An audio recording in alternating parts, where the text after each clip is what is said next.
Talk to me when you talk about investing in some of your highest conviction names. It does create concentration risk, not only with a single stock as much as 8-9% in a single ETF, but that name repeats itself in many and several different ETFs. How are you thinking about concentration risk when things do move to the downside?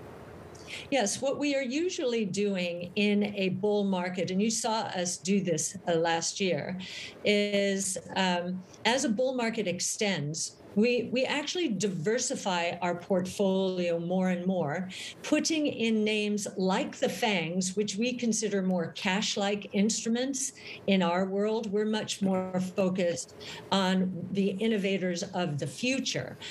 So you will see us do that, and that's what we use to concentrate our portfolios during downturns. Now, why do we think it's such a good idea to concentrate during downturns? Because most of our counterparts are doing the opposite. What they're doing is selling our stocks. Our stocks either are not in indexes or they're very, very small parts of indexes.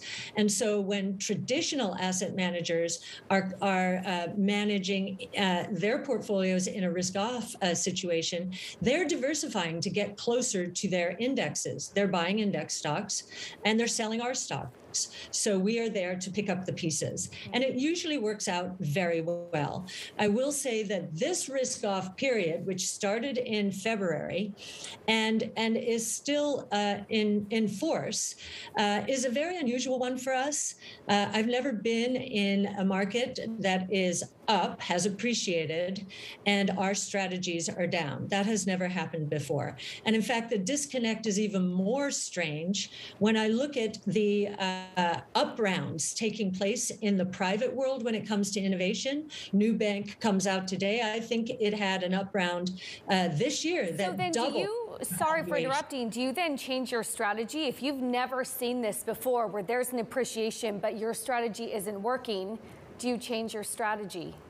We have a 5-year investment time horizon. Our strategy is our strategy, and we believe that truth will win in the end.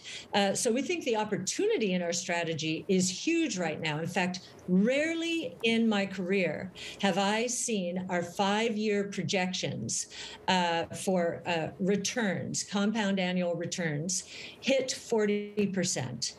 We believe, based on our estimates, now they could be wrong, we don't think so. We think we have the best research when it comes to innovation in the industry, very high degree of confidence as it is centered around Wright's Law.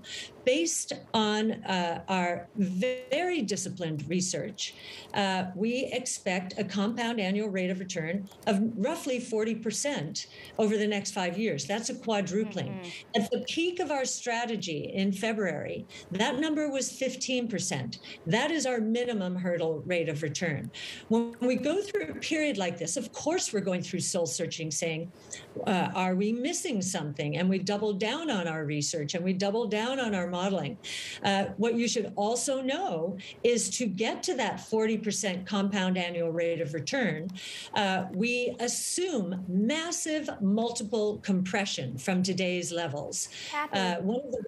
If I can just finish, sure. One of the reasons our multiples are so high right now is our companies are investing aggressively to capitalize on the 5 innovation platforms involving 14 technologies that we believe are going to scale exponentially during the next 5 years. And so we assume that the valuations are going to compress to FANG-like valuations. So it's a serious compression of multiples assumed, and we still get to that 40% compound annual rate of return.